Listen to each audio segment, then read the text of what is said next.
Apakah orang yang tidak memenuhi suatu perjanjian dapat dipidana?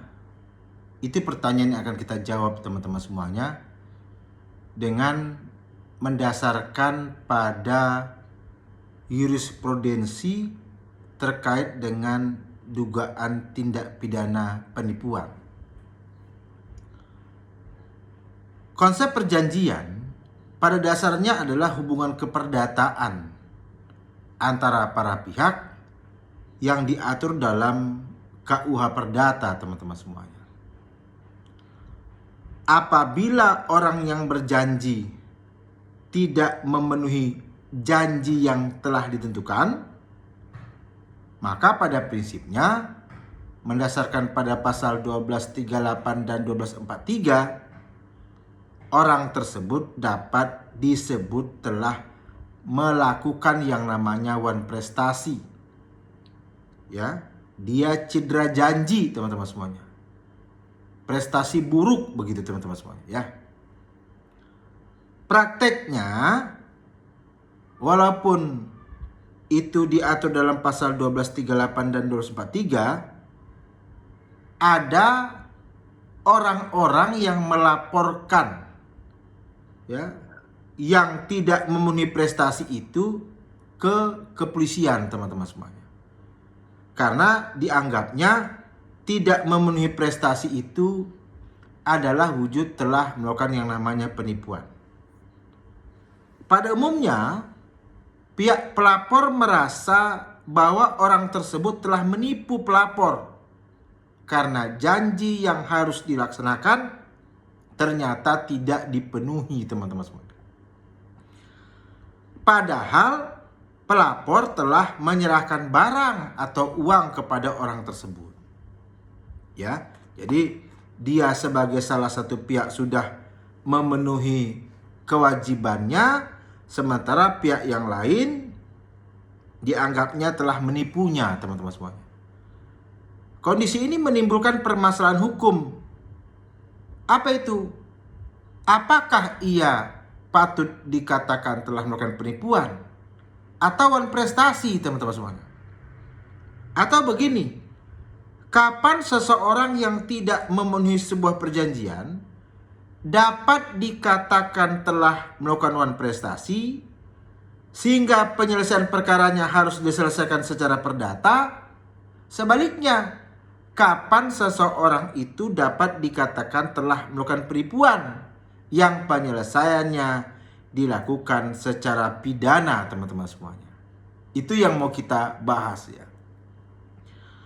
Atas permasalahan tersebut, Mahkamah Agung telah konsisten berpendapat bahwa apabila seseorang tidak memenuhi kewajiban dalam sebuah perjanjian, di mana perjanjian tersebut dibuat secara sah, dan ini masuk kata kuncinya, ya, tidak didasari iktikat buruk, maka perbuatan tersebut bukanlah sebuah penipuan, tapi masalah keperdataan.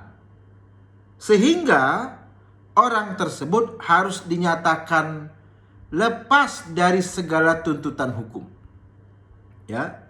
Jadi kata kuncinya adalah apakah dia tidak memenuhi perjanjian itu didasari iktikat buruk atau tidak, gitu ya, teman-teman semuanya, ya. Pendapat ini dapat ditemui dalam putusan nomor 95K/Mil/2014 yang menyebutkan, teman-teman semuanya, nanti apabila ada nama saya akan skip begitu, ya, bahwa melihat fakta tersebut di atas, maka kasus Akuo adalah termasuk ranah perdata. Karena telah terbukti adanya perbuatan hukum jual beli kuda-kuda antara terdakwa dengan saksi, dengan perjanjian pembayarannya adalah setelah kuda-kuda inkasu habis terjual. Dan secara kenyataan terdakwa juga telah melakukan kewajibannya membayar harga pembeliannya, yang sampai dengan sekarang ini belum seluruhnya terbayarkan. Hal tersebut adalah termasuk wan prestasi yang diselesaikan melalui gugatan perdata. Putusan lain juga dapat kita lihat dalam putusan nomor 157K/MIL/2016. Bahwa kemudian sesuai dengan kesepakatan tersebut, PT, ya saya tidak sebutkan namanya ya, telah membayarkan uang muka sebesar 50 juta rupiah kepada terdakwa. Dan selanjutnya sebesar 300 juta rupiah ditransfer melalui terdakwa, dan oleh terdakwa semua uang tersebut telah diserahkan kepada Haji apa gitu namanya gitu ya. Demikian pula PT telah menyerahkan 1 unit mobil Toyota Alphard kepada Haji siapa gitu ya. Namun ternyata kemudian hari pembayaran cicilan mobil Toyota Alphard oleh PT telah menunggak selama 10 bulan sehingga mobil Toyota Alphard tersebut disita ditarik oleh pihak pemberi leasing. Bahwa berdasarkan fakta-fakta tersebut, perbuatan-perbuatan terdakwa inkasu adalah merupakan perbuatan hukum dalam lingkup hukum perdata yang diawali dengan perbuatan hukum sewa menyewa.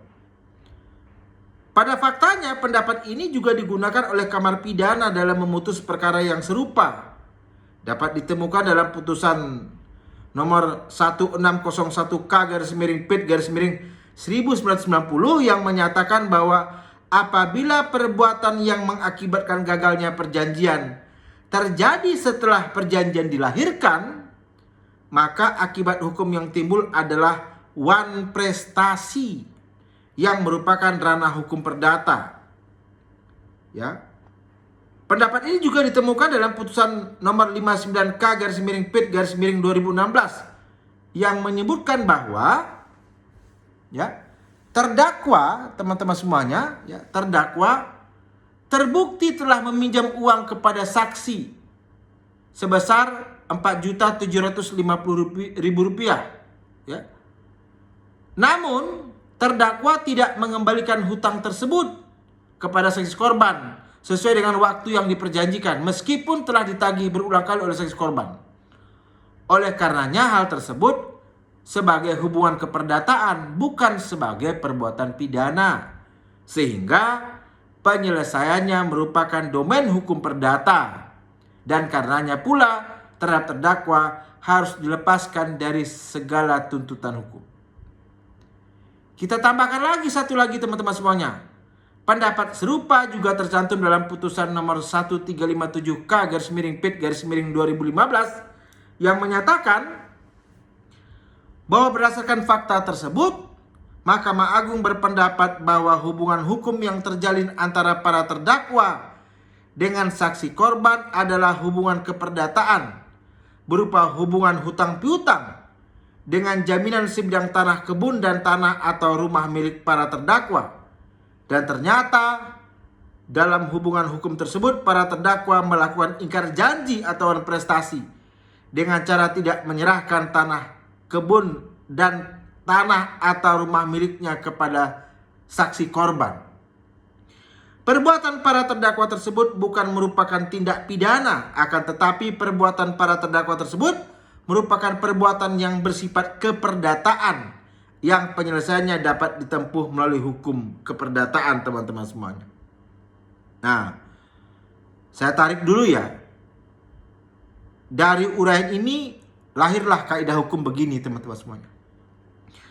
Para pihak yang tidak memenuhi kewajiban dalam perjanjian yang dibuat secara sah bukan penipuan, tapi wan prestasi yang masuk dalam ranah keperdataan, kecuali jika perjanjian tersebut didasari dengan iktikat buruk /iktikat tidak baik.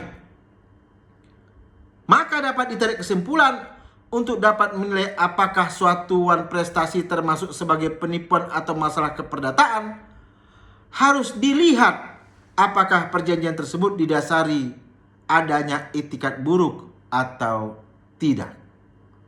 Semoga ada manfaatnya video ini, teman-teman semuanya.